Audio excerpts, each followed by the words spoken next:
నమస్తే పిల్లలు. ఈ వీడియోలో మనం జాతి పద్యాలలోని కందం గురించి తెలుసుకుందాం. ఈ కంద పద్య లక్షణాలు ఏంటో చూద్దాం. కంద పద్యమునందు 4 పాదాలు ఉంటాయి. 1, 3 పాదాల్లో 3 గణాలు ఉంటాయి. 2, 4 పాదాల్లో 5 గణాలు ఉంటాయి. అంటే మిగిలిన వృత్త పద్యాల్లో లాగా ఇందులో 4 పాదాలు ఒకేలా ఉండవు. 1, 3 పాదాలు ఒక రకంగా ఉంటాయి. 2, 4 పాదాల్లో ఒక రకంగా ఉంటాయి. అంటే 1, 3 పాదాలు చిన్నవిగా ఉంటాయి కాబట్టి అందులో 3 గణాలు మాత్రమే వస్తాయి. 2, 4 పాదాలు కొంచెం పెద్దవిగా ఉంటాయి కాబట్టి 2, 4 పాదాల్లో 5 గణాలు వస్తాయి. ఈ పద్యం నందు గగము, బగణం, జగణం, సగణం, నలం అను గణాలు మాత్రమే వస్తాయి.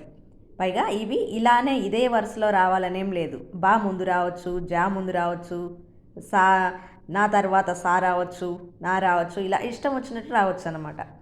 6వ గణం జగనం కానీ నలము కానీ తప్పనిసరిగా ఉండాలి. 6వ గణం అంటే ఎక్కడొస్తుంది? 1వ పాదంలో 3 గణాలే వస్తాయని చెప్పుకున్నాం కదా. 2వ పాదంలో 6వ గణం వస్తుంది. ఆ 6వ గణంలో జా గణం కానీ నలము కానీ తప్పనిసరిగా ఉండాలంట. బేసి సంఖ్యలో జాగణం ఉండకూడదు. అంటే 1, 3, 5, 7 అలాంటి గణాల్లో జాగణం రాకూడదన్నమాట. 4వ గణంలోని మొదటి అక్షరానికి 7వ గణంలోని మొదటి అక్షరానికి యతిమైత్రి ఉండును. 4వ గణం అంటే ఎక్కడొస్తుంది? 2వ పాదంలో వస్తుంది. మొదటి పాదంలో 3 గణాలే వస్తాయి కదా. 4వ గణం అంటే 2వ పాదంలో వస్తుంది. ఆ 2వ పాదంలోని మొదటి అక్షరానికి 7వ గణంలోని మొదటి అక్షరానికి 2వ పాదంలోనే 7వ గణం కూడా ఉంటుంది.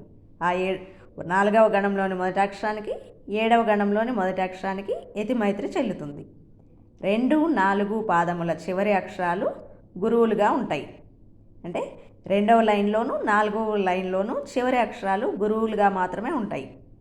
మొదటి పాదం నందలి మొదటి అక్షరం లఘువు అయితే మిగిలిన 3 పాదములందరి మొదటి అక్షరాలు లఘువులుగా ఉంటాయి.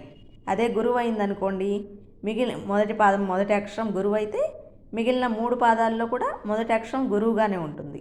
అదే లఘువు అయిందనుకోండి, మిగిలిన 3 పాదాల్లో కూడా మొదటి అక్షరం లఘువు అయి ఉంటుంది. ప్రాస నియమం ఉంటుంది. ఇందులో నల, నగ, భజస అనే గణాలు మాత్రమే వస్తాయి. సూర్యగణాలు, ఇంద్రగణాలు అన్నమాట. ధన్యవాదములు.